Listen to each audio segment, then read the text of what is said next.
एक बार की बात है, एक औरत अपने परिवार के सदस्यों के लिए रोजाना भोजन पकाती थी और एक रोटी वहां से गुजरने वाले किसी भी भूखे के लिए पकाती थी। वह उस रोटी को खिड़की के सहारे रख दिया करती, जिससे कि किसी का भी भला हो सकता। एक कुबाड़ा व्यक्ति रोज उस रोटी को लेके जाता और बजाय धन्यवाद देने के अपने रास्ते पर चला हुआ कुछ इस तरह बबड़ता, जो तुम बुरा करोगे वह तुम्हारे साथ रहेगा और जो तुम अच्छा करोगे वह तुम तक लौट के जरूर आएगा। दिन गुजरते गए और सिलसिला चलता रहा। वह कुबाड़ा रोज रोटी लेकर जाता और इन्हीं शब्दों को बबड़ता रहता।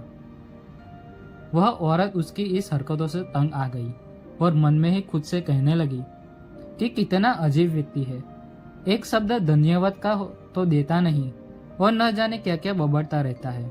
मतलब क्या है इस बात का। एक दिन क्रोधित होकर उसने एक निर्णय लिया और बोली, मैं इस कुबेड़े से निताज पाकर रहूंगी। और उसने क्या किया कि उस एक रोटी में जहर मिला दिया कि जो वह रोज उसके लिए बनाती थी।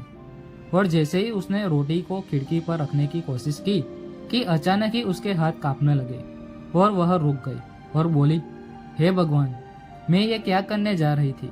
उसने तुरंत ही वह रोटी चूल्हे के आंच में जला दिया और एक दूसरी ताजा रोटी बनाई और खिड़की के सहारे रख दी। हर रोज की तरह वह कुबाड़ा आया और रोटी लेके, जो तुम बुरा करोगे वह तुम्हारे साथ रहेगा और जो तुम अच्छा करोगे वह तुम तक लौट के जरूर आएगा, यह बोल के चला गया।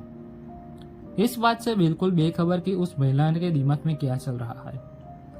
हर रोज जब वह महिला खिड़की पर रोटी रखती तो भगवान से अपने पुत्र की सही सलामत और अच्छी सेहत और घर वापसी के लिए प्रार्थना करती थी, जो कि अपने सुंदर भविष्य के निर्माण के लिए बाहर गया हुआ था। महीनों से उसकी कोई भी खबर नहीं थी। ठीक उसी शाम को उसके दरवाजे पर एक दस्तक देती है। वह दरवाजा खोलती है और चौंक जाती है, क्योंकि अपने बेटे को सामने खड़ा देखती है। वह पतला और दुबला हो गया था, उसके कपड़े फटे हुए थे और वह भूखा भी था। भूख से वह बहुत ही कमजोर और फीका पड़ गया था। जैसे ही उसने अपनी माँ को देखा, उसने कहा, माँ, यह एक चमत्कार है कि मैं यहाँ हूँ। आज जब मैं घर से 1 मील दूर था, मैं इतना भूखा था कि मेरे गिर गया। मैं मर गया होता, लेकिन तभी एक कुबाड़ा वहां से गुजर रहा था। उसकी नजर मुझ पर पड़ी और उसने मुझे गोद में उठा लिया। भूख के मारे मेरे प्राण निकल ही रहे थे। मैंने उससे खाने को कुछ मांगा तो उसने निसंकोच अपनी रोटी मुझको यह कहकर दी कि मैं हर रोज यही खाता हूँ, लेकिन आज मुझसे ज्यादा जरूरत इसकी तुम्हें है, सो ये लो और अपनी भूख को तृप्त कर लो। जैसे ही माँ ने उसकी बात सुनी, माँ का चेहरा फीका पड़ गया। उसके मस्तिष्क में यही बात घूमने लगी कि कैसे उसने सुबह रोटी में जहर मिलाया था।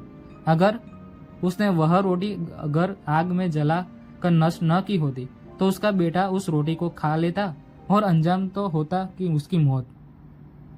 और इसके बाद उसने उन शब्दों का मतलब बिल्कुल स्पष्ट हो चुका था, जो तुम बुरा करोगे वह तुम्हारे साथ रहेगा और जो तुम अच्छा करोगे वह तुम तक लौटकर जरूर आएगा। दोस्तों, हमेशा अच्छा करो और अच्छा करने से अपने आप को कभी मत रोको, फिर चाहे उसके लिए उस समय आपकी सराहना हो या प्रशंसा ना हो।